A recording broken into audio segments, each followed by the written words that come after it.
একটা সন্তান যখন প্রাপ্তবয়স্ক হয়, সে যখন উপার্জন করে, তার সকল টাকা আর পয়সা এনে মায়ের কাছে দিতে হবে, বাবার কাছে দিতে হবে, তারা যা খুশি করবে না। শরীয়ত এটা বলে না। শরীয়ত বলে সম্পদ যে উপার্জন করেছে এর ব্যাপারে অধিকার একমাত্র তার।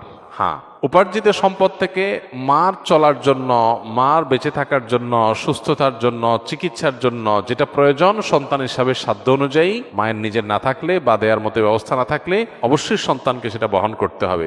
আর স্ত্রীর সর্বাবস্থায় স্বামী হিসাবে স্ত্রীর ভরণ পোষণ এটার ব্যবস্থা করতে হবে। এর বাইরে উদ্বৃত্ত টাকা সেটা ছেলে কি মাকে উপহার হিসাবে অতিরিক্ত দিবে, না স্ত্রীকে দিবে, না কাকে কত দিবে, নাকি আদৌ কাউকে না দিয়ে নিজের অ্যাকাউন্টে রাখবে, এটা একান্ত তার ব্যাপার।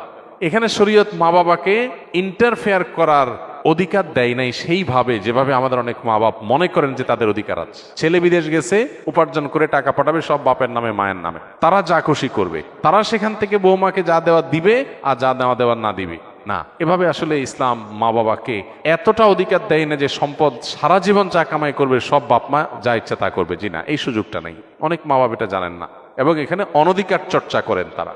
সন্তান হিসাবে অবশ্যই মা বাবার সামনে যত বেশি সম্ভব নিজেকে বিনয়ী করে তুলবে, সমর্পণ করবে, তাদের কথা মতো চলার চেষ্টা করবে। তাদের লাগবে 10 টাকা, সম্ভব হলে 15 টাকা দিবে।